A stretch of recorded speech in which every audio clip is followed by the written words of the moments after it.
bop into my own jams in my own head. What's going on, y'all? This is Stuby Kas. This is another edition of Freestyle Friday. It's Friday. It's about that time. We're about to get into some discussions about metaphor. We're going to get into some discussions about computation in this continuing month of computation that we've had for the last couple. You guys remember us in the last couple of weeks doing Freestyle Fridays that involve people from MIT that have been, into the computer science, the artificial intelligence, the game design, the, digital experience kind of area. We're going to continue with that today as we go into our discussion with none other than the good brother TRP. I'm going to bring him in and say what's up to the IT. Just give me a second. TRP, what's good? How you doing, IT? Good, man. Good, man. How you been, Stuby? Man, I've been doing pretty well. It's summertime, and it's especially summertime right now in California because we've been going through a heat wave right now. Actually, it's a lot of different things. There's like fires, there's thunderstorms, heat waves. There's a bunch of stuff going on in California right now. I don't know what's happening in the rest of the world, but it wouldn't be 2020 without that. Right? I mean, I wouldn't be surprised if we get a tornado at some point. Shark. But, right? So thank you for coming on to the Freestyle Fridays live stream here at Life is a Freestyle on behalf of all the Full Circle staff and team and what have you. We thank you for coming on, and we are so glad to have you because we got some questions for you that we are absolutely sure you have bars for. So before we get started, let me introduce you a little bit. So you are a Master of Applied Science in Electrical Engineering. You are a certified vision professional. You are an inventor, which is amazing. And you're a software engineer, software developer. And can you tell the people a little bit more about like kind of where your rap style and where your rap kind of background come from as well? Because you rap too, and it's very rare that we have people who are inventors, have patents, and do all these kinds of things on the the more corporate or the more maybe kind of rigid structure level. And then you got the rap side. So tell us about the rap side a little bit, please. Absolutely. Yeah. So I've been in the music game for a hot minute. I've been making music since I'd say the early 2000s. Actually, I was introduced to the rap game through the rock game. I started off in some garage bands locally in Windsor, and the style went from one thing to another and kind of settled in on hip hop. Something about hip hop just resonated with me, so I've been rocking with it ever since. And the style, I mean, it's influenced by pretty much everything. Back in the day, I was super heavy into the West Coast style. Okay. And that eventually kind of crossed the continent back over to the East, and then just kind of met somewhere in the Midwest. So that's exactly where I am right now. Hey, well, I mean, that's definitely something right up my alley as I come from the Midwest as a young, person of that time. And then also having been born on the West Coast, I can definitely relate to, hearing the sounds as a person that grew up in the Midwest from the West Coast and the East Coast and the South. The Midwest flavor was just a mixing pot of all of that stuff. And then, of course, we had our own stuff with the Twisters and the Crucial Conflicts and the Bone Thugs and Harmony and the D12s and all that kind of stuff. So you mentioned Windsor, so you are a Canadian MC. Absolutely. And so before we get too deep into it, would you like to maybe give a shout out to your favorite local or rappers that because a lot of people in the States they may not have heard of certain cats in up north of the border. So are there any rappers that you feel like don't get enough including yourself if you want, what I'm saying? You shout out to you, we can give you a chance to plug yourself, but is there anybody else out there? No, it's all good. Obviously, I got to shout out everyone from Full Circle. You guys are doing amazing things with the Life is a Freestyle Appreciate it. podcast here. And I got to shout out everyone from Lux Primus. Man, Indeed. We pioneered the thing. Got to say that. Now I got to give a shout out to all the journeymen and everyone in SOSA. It's been a blessed experience to be part of this whole guild thing. And locally, I got to give a mad shout out to some family. My boy Case Closed. Man, it's been a minute since we connected, but Dude is straight fire. So if you guys can check it Nice. out, check out the artist named Case Close. He's straight up fire. Indeed, And, indeed. Yeah. No, go ahead, please, more. Now I was gonna say also give a shout out to my producer.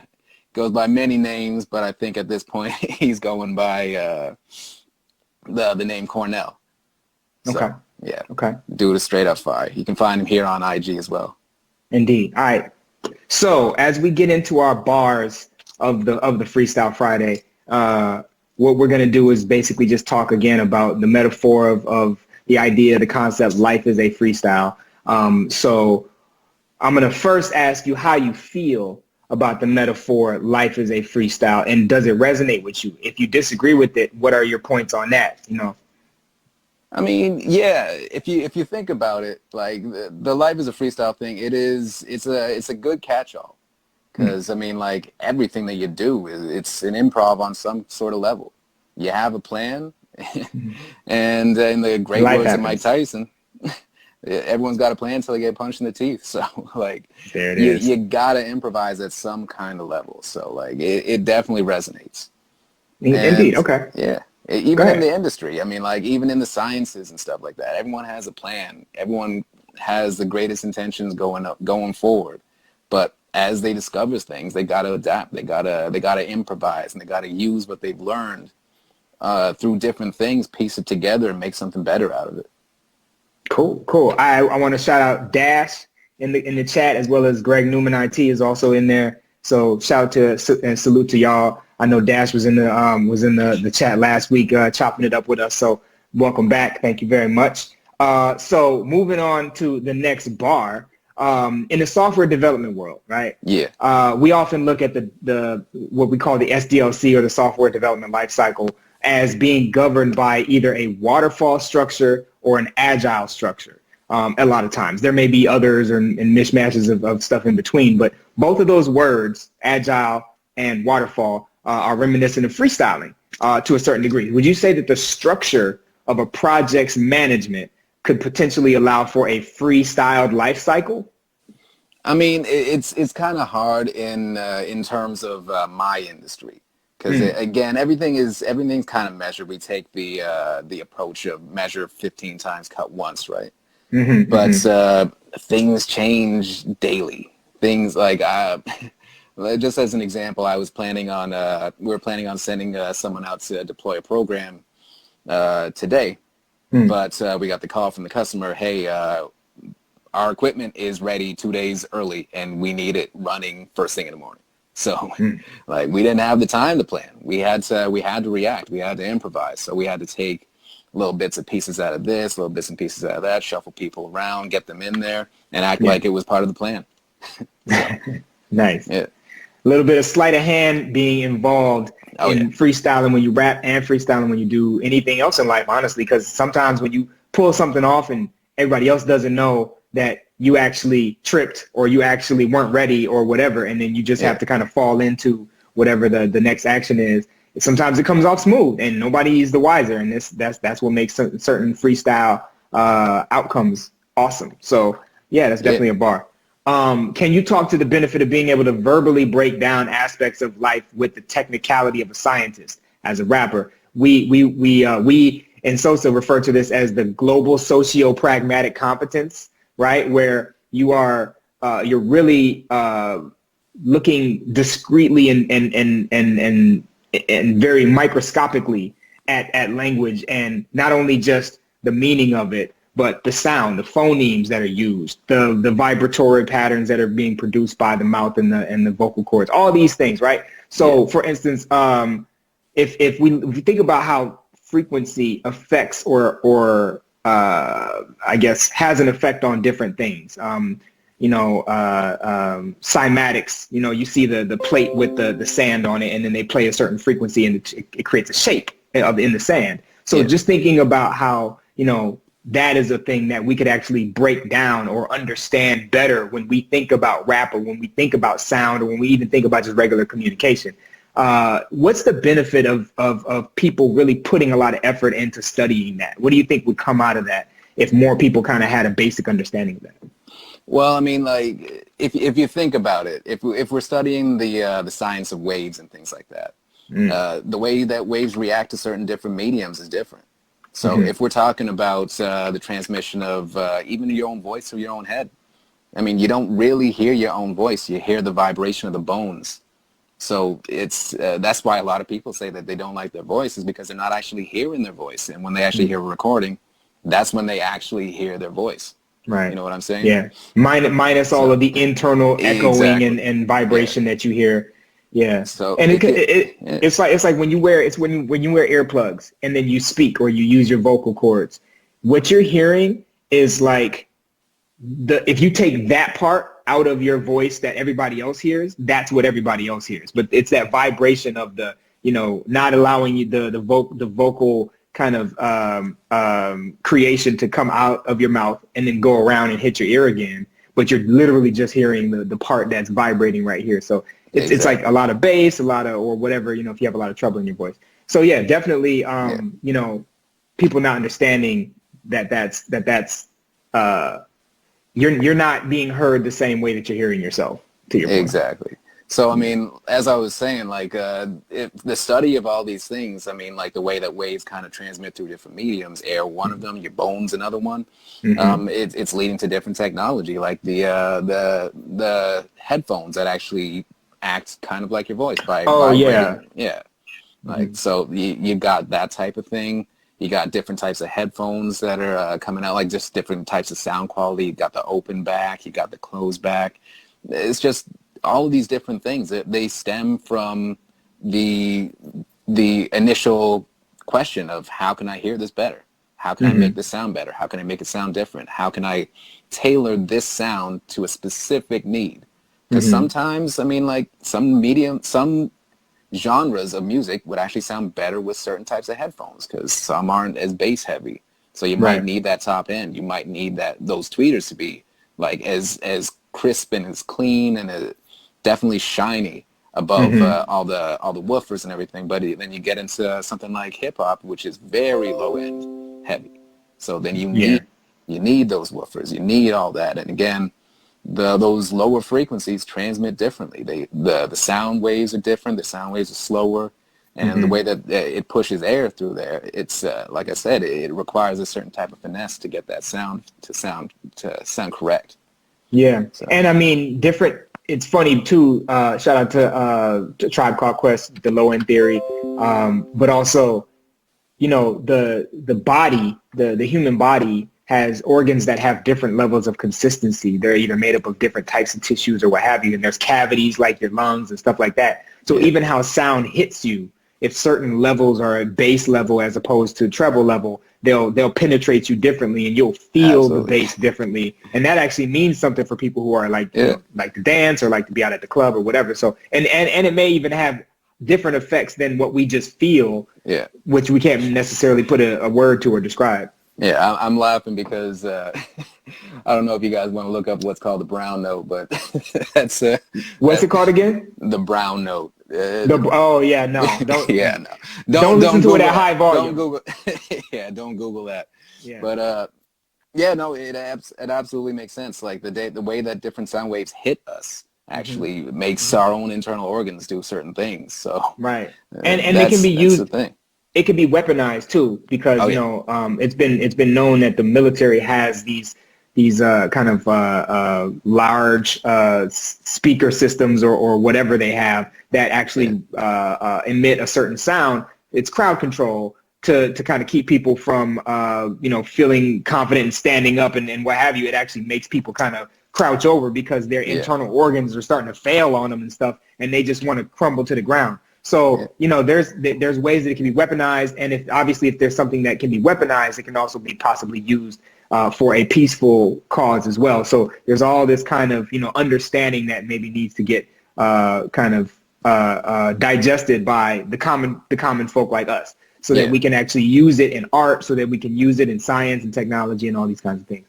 So getting to the next question, how much of art, and appreciate Fupa Luca for jumping on Onaje, the artist, as well. IT, thank you. And then also, there may be an opportunity at the end for us to actually have some conversations based on the questions that are showing up here at the bottom. So we'll get to those in a little bit. but I want to make sure we get these bars off first. So how much of art is invention of convention? And in other words, the creation or modification of a system of creation that provides more diversity to said art form. So like, for instance, we have painting, and then we have digital art, right? So the invention of a new convention of how to create the thing, right, creates this ability for us to create animation, digital art, VR, and all this other kind of stuff. So how much of art is that? Is that like what art all is? It's just literally the human beings expressing what's real to them, just using a convention that was created to like express? Or is art, do you think it's a little bit more rooted in the desire to express rather than the actual means or method or medium? Well, I mean, I see them as parallel streams. I mean, like, you do have the art that happened on the mediums that you understand, the conventional mediums, the spoken art, the visual art. And then you have these opportunities that are opened up through happy accidents that might coincide with art as well, as you were mentioning, VR.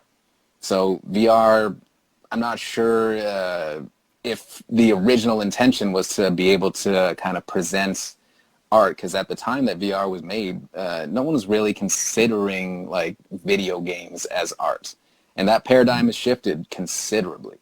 So back in the day, video games were they were novel. People didn't know how to deal with them. They saw them as something like a kid's game, and they didn't really see them as art. They just saw them as, I don't know, kind of something throwaway, a fad. But they stuck around, and they've taken on a new life of their own. You have video games that are specifically just like they are visual art. They are interactive art. Yeah. And like I said, the VR, you've got entire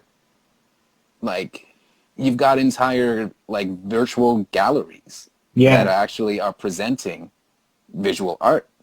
In these virtual worlds. So there's a virtual dance competition app. I'm not exactly sure what it's called, but I've seen a few of my friends posting videos, and it looks like there's motion capture involved somehow, and there are people who are actually like breaking it, popping and locking, and doing a lot of like really highly technical dances in this thing, and it's all happening in VR so that COVID doesn't kill us all. So that's really interesting. So you kind of touched on it a little bit, but does this invention of convention idea apply to the consistent evolution of software engineering as well? Well, yes. So in terms of engineering, one of our main kind of frames of mind, or the way that we kind of approach the thing, is to question the question. So we're given a problem, and we're told to find a solution for it. But then we take a look at what's the state of the art. We take a look at what's been done, the conventions that are already kind of established. And then we figure out how to either utilize them or take advantage of them or innovate on them. So sometimes you got to ask yourself, is what's available going to solve the problem in an efficient way? Or is there a more efficient way to do this? Do we have to do it that way? Because, I mean, like back in the day, they're like, I need to get from point A to point B. Okay, use your legs. Yeah. Then someone was like, hey, I see this animal over there. It's got some pretty powerful legs. How about we just use it to get around? And it's like, okay. So they started using horses. And then they're like, well, I mean, that was good enough for a while. But then they started, and then they came up with the horseless carriage, the car. And then from cars to planes, and it just keeps going on and on and on. So in the world of invention, you can't be satisfied with what's out there. You got to keep questioning the question and seeing how you can push the envelope and how you can take it to new places that people didn't even know they wanted to go. Right. And I like that statement that you made. Do we have to do it that way? That question is something that can apply beyond any one particular discipline or kind of school of thought. Do we have to do it that way? I think is a question that could actually be the most revolutionary question that we have, because we absolutely have to question why the world is the way it is, which requires historical context, which requires understanding of systems, which requires all these things and how they kind of play together. But we also have to say, is the way that things are going now the way that they have to be? And if not, then what are our other alternatives? And can we create alternatives that maybe we weren't thinking about before if we put enough people in a room and get them to brainstorm on it or group, think tank about it or what have you? So that's definitely, do we have to do it that way? I really like that. That's a bar by itself, and that should be on a t-shirt. Barcodes. There it is, barcodes. Yeah. Hashtag barcodes. Absolutely. If you ever have something, for those of you watching, that you think is an amazing, concise way of putting something, and it sounds like a rap bar or sounds like something that should go on a t-shirt or a great metaphor or poetry or whatever, hashtag barcodes.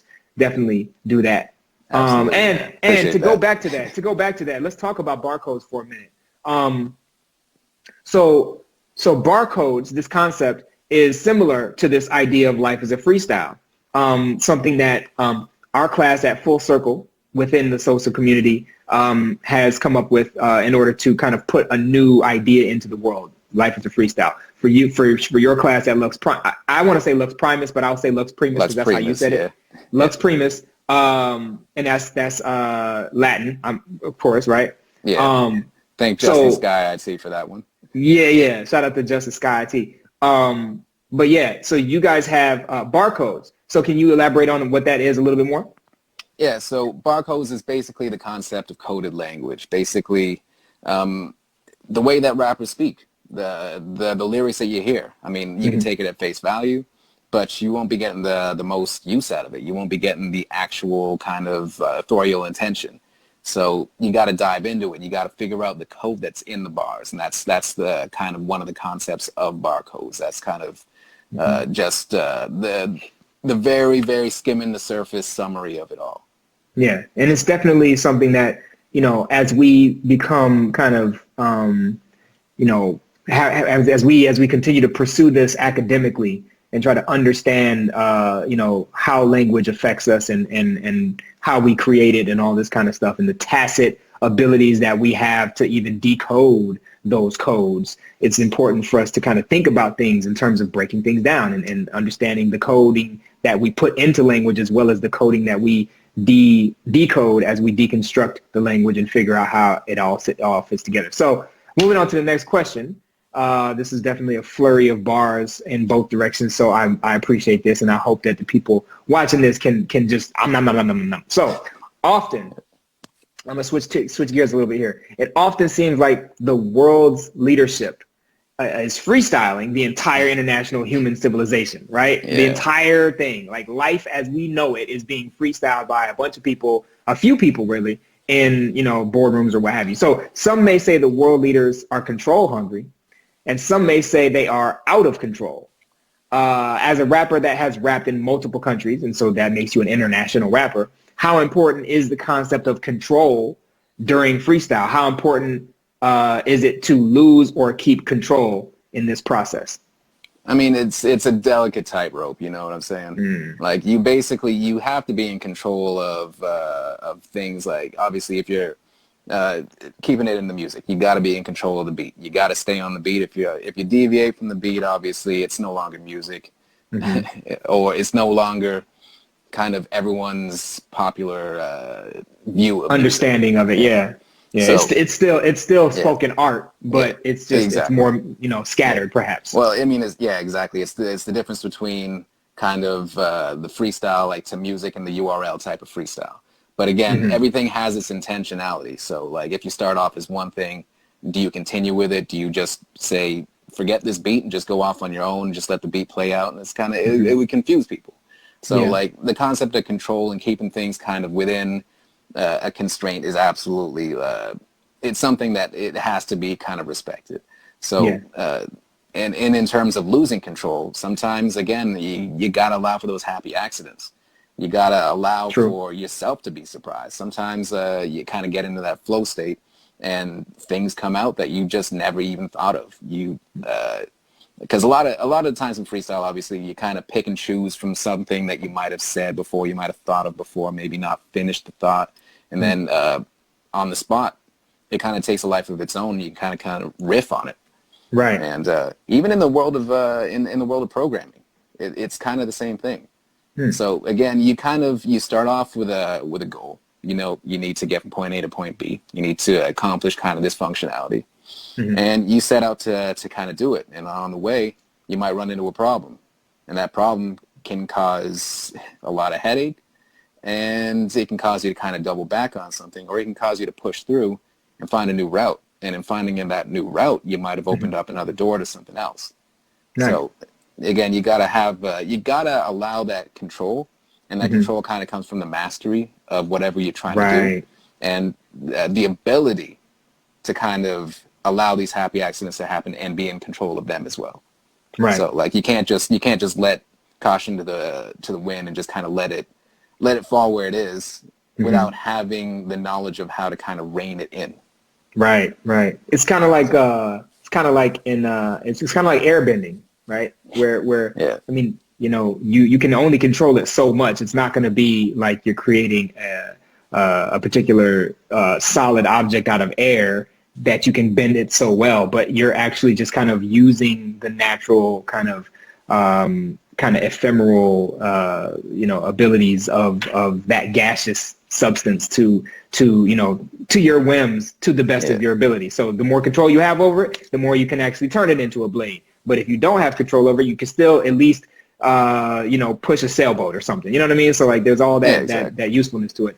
And as far as world leaders and kind of their flow states, we have a lot more world leaders who are representing flow states these days, and we're seeing that in some cases they make sense, and in other cases they are absolutely the worst thing for everybody. So it's like you said, it's a tightrope. Yeah, I mean, like, sometimes I wish that some of the world leaders would improvise less. I'm not going to name names, but... Yeah. I mean, we know. We all know. Yeah. It's a handful that we know. Yeah. But, yeah. So, all right. So, speaking of, like, where the world is right now, we all in the world seem to be at the dawn of a new space age.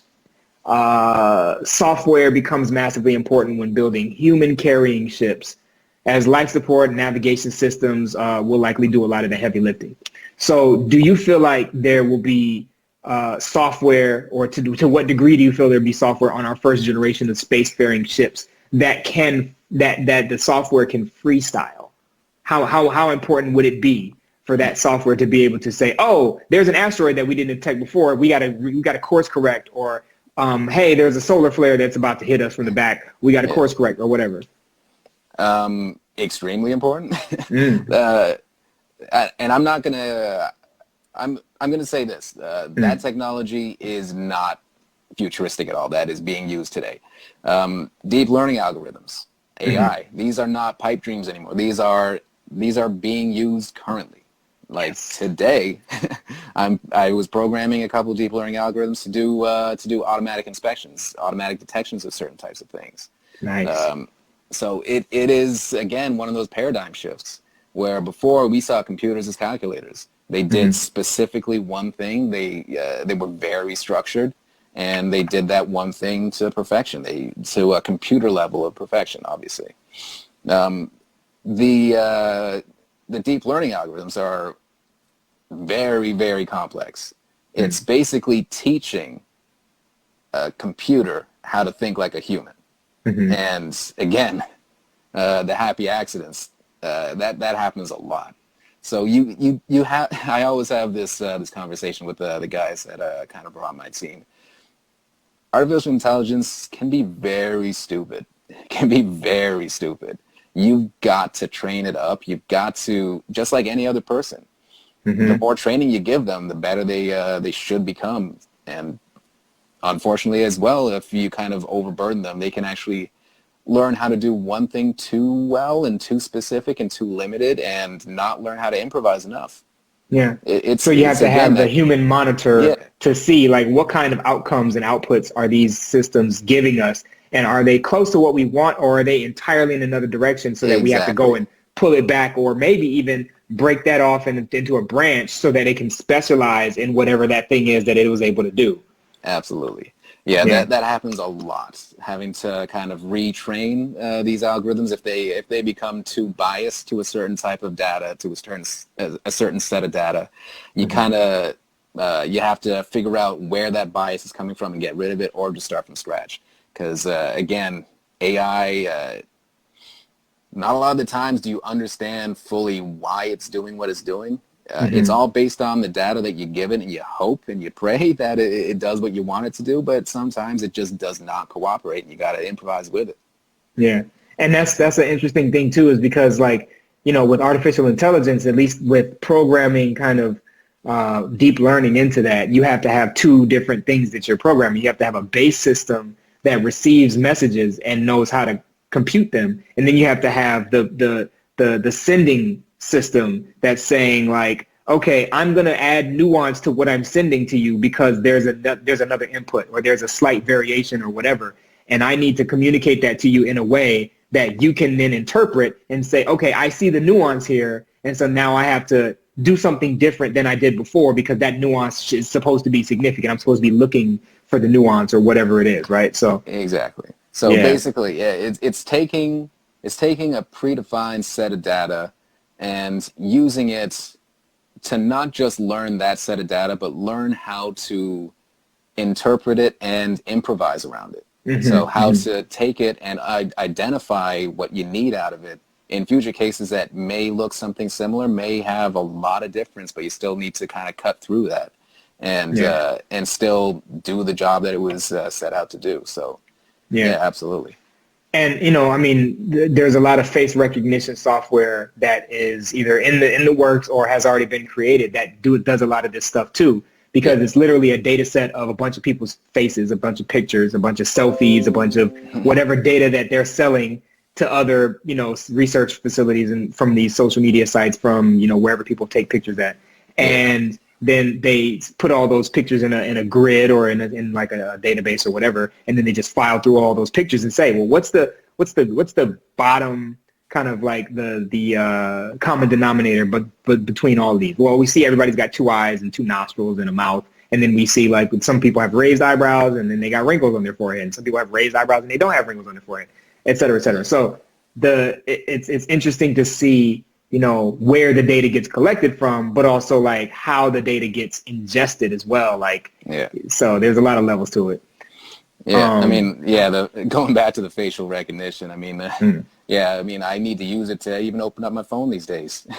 Right. Like, it's a thing. And obviously going back to COVID, having the face mask on there is, it's a new challenge. So I'm kind of wondering how much they're going to have to improvise to the current situation and figure out how to get that facial recognition to work just basically just on the eyes, the forehead, and whatever is kind of visible.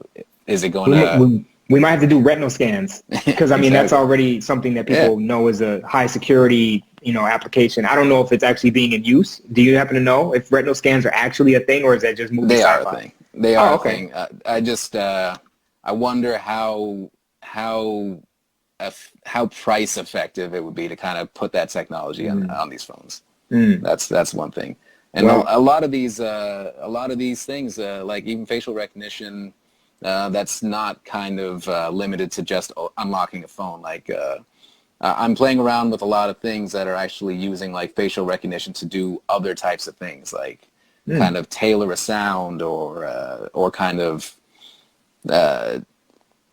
let's just say keep your eye tuned to IG, and hopefully something will pop up in the near future.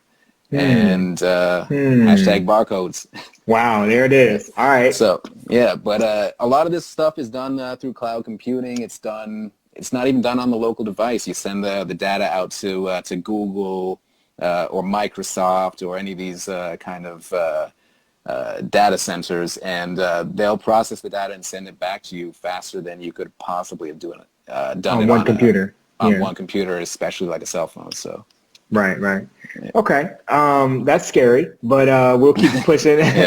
So, all right. So speaking and staying in the area of computation and science and stuff like that, we're beginning to hear about the importance of STEM education in elementary school. How early do you think the entire software development corporate structure where we have business stakeholders, engineers, project management, marketing, media, and all these different kind of, departments that go into the structure of making software. Because we know it's not just some person typing away at a keyboard and then just all of a sudden everything is beautiful, fully rendered, and there's animation and all this other. There's like a whole thing, a whole machine right there. So how early do you think that structure should be introduced to children?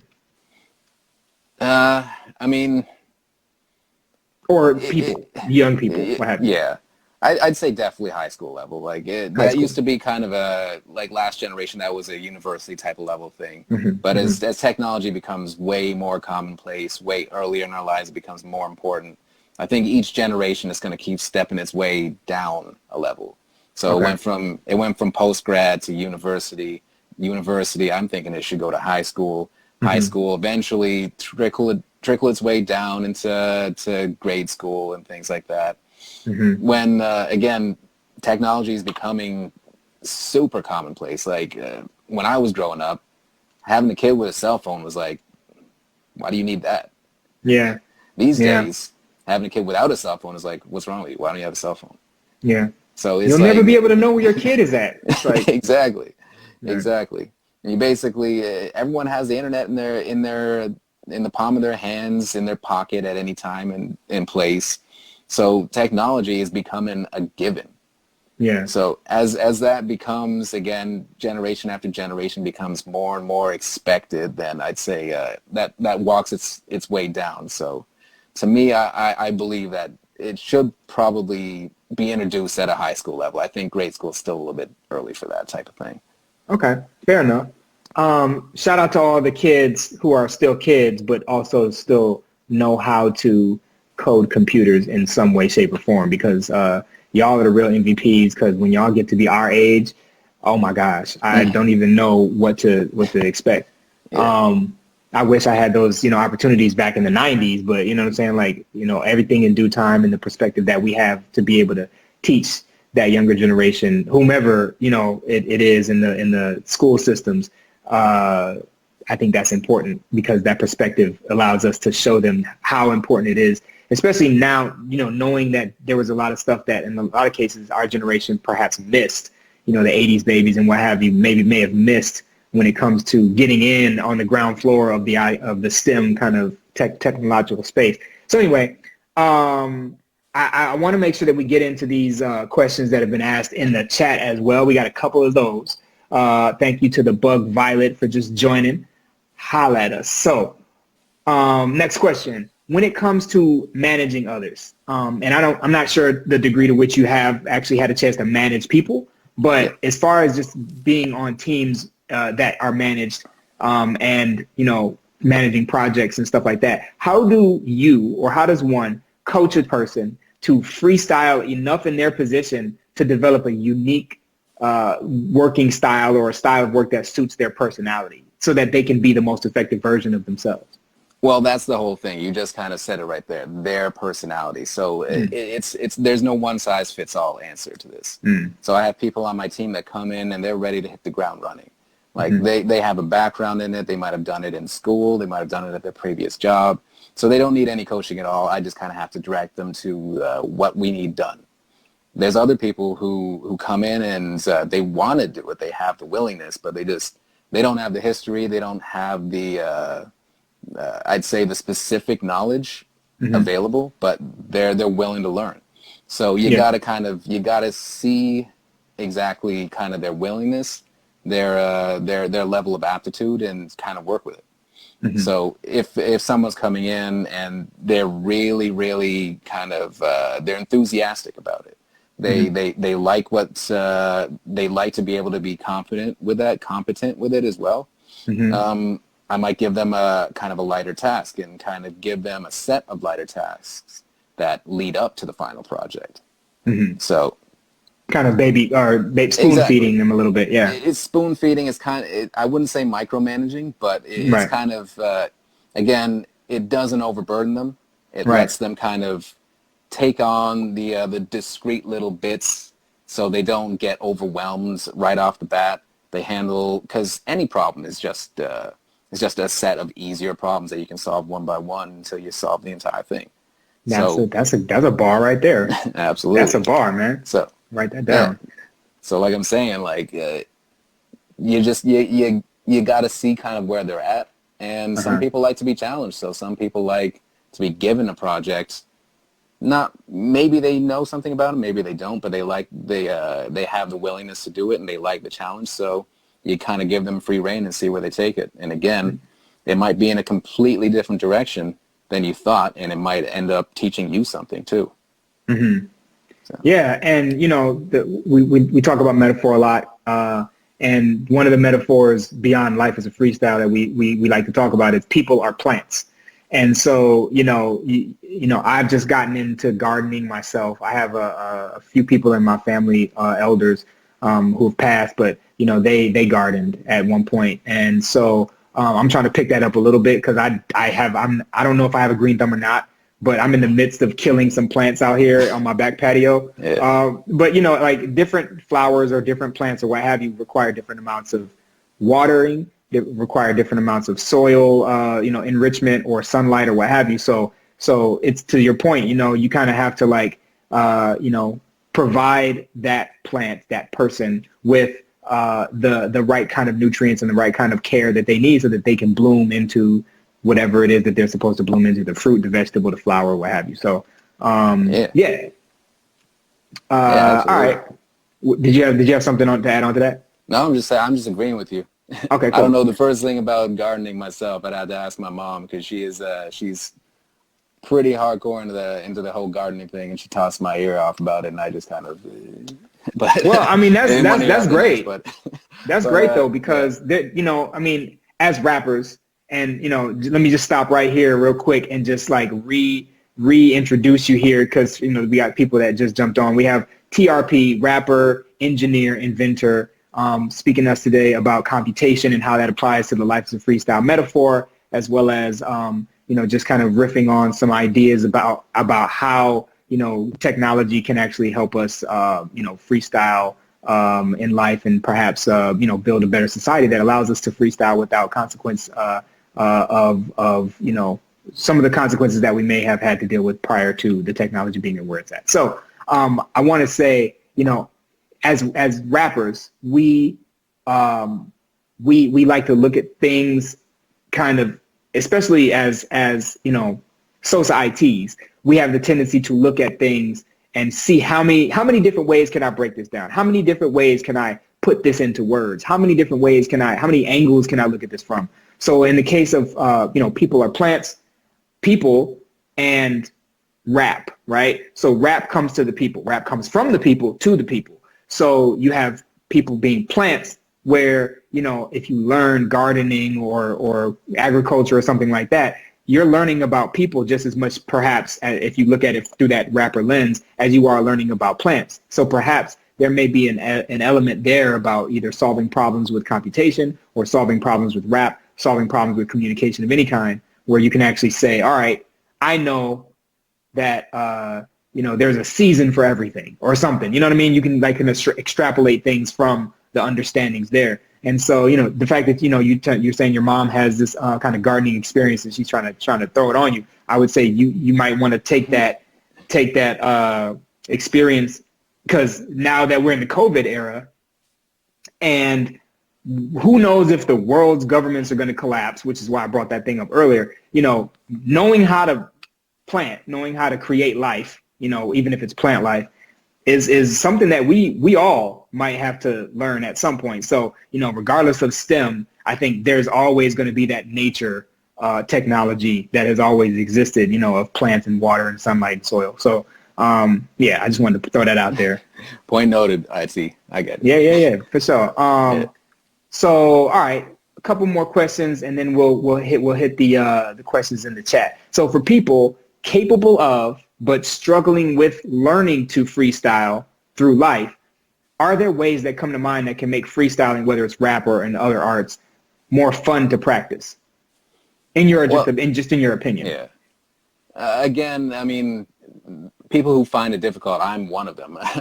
Me too. Freestyling, it's definitely, it can be challenging. Sometimes you knock it out. Sometimes it's just like you're fighting for every bar. But yes, I know the feeling. yeah. So it's again, it's what I was saying before. Sometimes you got to break it down to smaller problems. Solve the one bar. Solve this rhyme scheme. Solve this phrase before you move on to the next. Don't think too far into it. So kind of handle things in smaller chunks. Handle things that are kind of light. Make everything light work, and just keep adding to it. Keep going. Slicing and dicing. Absolutely. All right, bet. Yeah. So here's my last question for you, and I've tried to make sure I ask everybody this because we started this after COVID became a thing. So do you have any special plans for post-COVID life? In all honesty, COVID life hasn't really changed my job. Our company has been deemed essential, so I've been going to work ever since it all started. Wow. I'm just going to be happy because, trust me, I'm not an anti-masker. I will wear the mask because I need it, but I will be very happy to not have to. That's all I can say. Yeah. I will be very happy to be able to go to restaurants again and kind of not deal with the whole someone coughing in public is something to just like dive away from, like someone threw a live grenade in a crowd and stuff like that. I will be very, very happy when society can kind of not be afraid of each other. That's the thing I'm most looking forward to after this whole COVID thing stops. Hearing that horror movie, like, shriek, shriek, shriek. Yeah, exactly. When you're just expecting like the one person to come through sweaty, he bites one person, everyone turns into COVID zombies. It turns into kind of apocalypse, you know what I'm saying? Yeah. I will be happy when when we can start making fun of that a little bit more. When things get back to normal. Yeah, that's funny. All right, so I'm gonna start with these questions that show up on the screen. What is your approach when finding yourself in the midst of a one-of-one opportunity? How do you freestyle through a once in a lifetime opportunity? Is this another chop it into chunks? Can you chop an unexpected perhaps or once in a lifetime perhaps opportunity into smaller chunks, or is it like a flow state thing that you got to access, or what do you think? I mean, yes, that definitely comes into it, but I'd say it all starts with telling yourself it's normal. Telling yourself no matter what you're doing, it's normal. You got to convince yourself to calm your nerves and just see the problem for what it is. I mean, like if you have a once in a lifetime opportunity, you're obviously there because you were in the right place at the right time. But at the same time, you're probably in that position because you had some kind of credit to yourself that put yourself in that position. So don't psych yourself up out of it. Just kind of take it in the discrete chunks and just convince yourself that it's normal. Yeah, indeed. That's a great bar. It's funny. It's convince yourself that it's normal, but also that just because you don't know exactly why you deserve it doesn't mean you don't deserve it. Oh yeah, right? Exactly. Doesn't mean that you shouldn't take advantage of that opportunity when you see it, because perhaps another person with the exact same opportunity would not see that it's an opportunity. So there's another, aspect of it as well. So yeah, exactly. Yeah, a lot of people get into their own heads and kind of convince themselves this, that, and the other thing. You just gotta just take it as it is. Just tell yourself that everything's normal. You deserve to be there, and just take it for what it is. Solve the problem that's been asked of you. Yeah, exactly. And another question from Greg Newman IT. What was one of the most defining moments in your craft? Now you can choose whichever craft you want to choose, but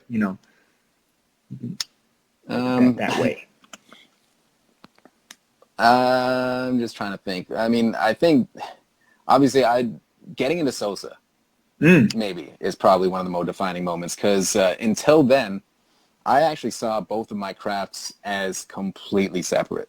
But through the conversations with Lupe IT and the rest of the masters, grandmasters, journeymen, and apprentices, like I've come to see that there's a place for the rapper state of mind in the professional field. There's a place for these things, and my professional knowledge actually does contribute back into the rappers space. So I'd say getting into SOSA has definitely bridged kind of like my two worlds, even the two sides of my brain, brought the computation into the creative, and vice versa. Yeah, same with me as well. You know, I have like a passion for game design. I'm not necessarily as accredited and all that kind of stuff, or you know, I don't have as much acclaim I will. Well, that's what that was. I was getting to it. I just dramatic pause, you know. But you know, I think that being able to at least see from that through that lens of linguistics and the interplay of sound, sense, understanding, tacit knowledge, cultural shifts, cultural stalwarts, and all that kind of stuff definitely opens the mind up to be able to say, like, how can I mean, it empowers an artist. It empowers a creator, regardless of what the craft is, you know, when you have more tools at your disposal. And so our toolboxes are much more filled than they were prior to coming into SOSA, prior to, you know, I mean, a lot of people's toolboxes are probably more filled now in this COVID period, because people are starting to take online classes. People are starting to, everybody knows how to use Zoom now. It's like, you know, everybody's toolboxes have been kind of fortified at this time because, you know, necessity is the mother of invention, you know, as you very well know. So we definitely are in a phase of necessity right now, where we have to define what's important for us, because, you know, what was important for us when you know, a cough could kill you may, you know, it's different. It's different now. It's just different now. So we have to have either the same tools plus more, or some of those tools got to go and we have to replace them with some new ones. So that's definitely important. And those are all the questions that we have. But I guess what we'll do now, we have a few more minutes left. Do you have any statements or any kind of thoughts that have come up as a result of this conversation thus far that kind of go around either life being a freestyle, the concept of freestyle, or kind of the concept of, you know, how software engineering and invention kind of play into all these things? Yeah. Well, I mean, it's kind of just to sum up what I was saying before. Some people look at the sciences as kind of boring, static, and whatever, and they don't have to be. The best sciences come out of things that have been improvised. The best sciences have come out of the happy accidents. Discovering things that you never even knew you were looking for. That's the type of kind of scientific freestyle that happens very, very frequently, and those are the types of things that I'd say will make the world kind of it'll open up new avenues that we never even knew we were looking for. So that's the type of stuff that I would kind of say Life is a Freestyle kind of really emphasizes in the scientific world. Yeah. And, you know, we all know that a lot of times science has a hard time getting funding, right? So doing the experiment, buying the equipment, having a space to do these experiments in, all these things require money that, you know, sometimes we as scientists ourselves or as scientists, whoever those people are, don't have access to that funding. So now that we have things like crowdfunding and stuff like that, we probably will have more opportunities for people who are coming up into STEM from the high school or from the collegiate space, or even perhaps from, you know, the younger spaces, getting together with people who also have those skills and being able to say, hey, we have a company that we're trying to start that has something to do with STEM. Maybe not even like just an app that's in your app store, but something else that is, you know, going to help the people, to your point. And maybe we need $1 million. We can get $1 million if Reading Rainbow can get $1 million. So like, let's do it. You know what I'm saying? Well, I mean, just like you were saying, like these whole crowdfunding things, that's a kind of a freestyle itself. It is very much so. The concept of before you had to get government funding, you had to be funded by this, that, and the other thing. Someone, again, they question the question: why do we have to? Why do we have to go these routes? So they found another route. What if I just get $1 from someone who kind of likes the idea, and would like to see it kind of developed. Right. Get a whole bunch of these like-minded people in the same place at the same time. Use their funding. Why do I need these kind of closed-minded organizations when I could use people who are just like me, who want to see this type of thing? Right. So that's the kind of improvisation that exists in the corporate and in the scientific world. Yeah, indeed. TRP, IT. Thank you for coming on. Thank you for being a part of this Freestyle Friday. So what I want to do is give you an opportunity. We have 5 minutes left. Do you want to shout out any of your peoples? You already did that at the top, but anything in addition to that, or perhaps if you have like a thing that's coming up soon, project, or if you want people to follow you on social media or some other places, let us know where people can find you so that they can ask more questions and get you to build them some algorithms for something. Absolutely. So the first thing I'd like to shout out is obviously all of SOSA. Shout outs to all the grandmasters, masters, journeymen, and apprentices. Shout outs to Lux Primus. Shout out to Full Circle. And so in the near future, hopefully you guys can keep your eye out for a certain app, certain game called Pantune. Oh, you brought it up. Okay, I was trying to stay away from it. I didn't know. We're talking about life as a freestyle. We're talking about freestyle battles. We're talking freestyle about battles. The computation and the rap meeting in the most competitive of mediums, which is, again, the back and forth, the person to person, the battles. Classes. So keep your eye out for Pantune. Again, shout out to Lupe for the idea. Hopefully we can find a way of pushing that out to you guys on different mediums. We're looking at Apple first, and then we're looking at Android later. And then on the other side, shout outs to Tisk. Exactly. I'm an Android guy. I can't help it. Well, we'll see where we can kind of get that going. And then keep an eye out for Barcodes as well. Barcodes, indeed. A dynamic music platform that I'm kind of looking into. More details, hopefully I'll be able to kind of push them out through IG and kind of see where that goes. Yeah, and where can people find you on IG? We have it pinned, but for the later video, it is at TRP 519. Absolutely. Okay, at and TRP is there any 519. any other social media aside from Instagram, or are you TRP 519 on all platforms? Let's just keep it with IG for now. There it is. All right, bet. Absolutely. So TRP, thank you for coming on, and appreciate you having me. Yeah, man. Happy Freestyle Friday to everybody. This was definitely an amazing conversation, and we will be throwing this up on YouTube for the post-game commentary for people who want to chime in later. And go to lifeisafreestyle.com to check out our blog. And with that, we out. Thank you. Interest. Peace.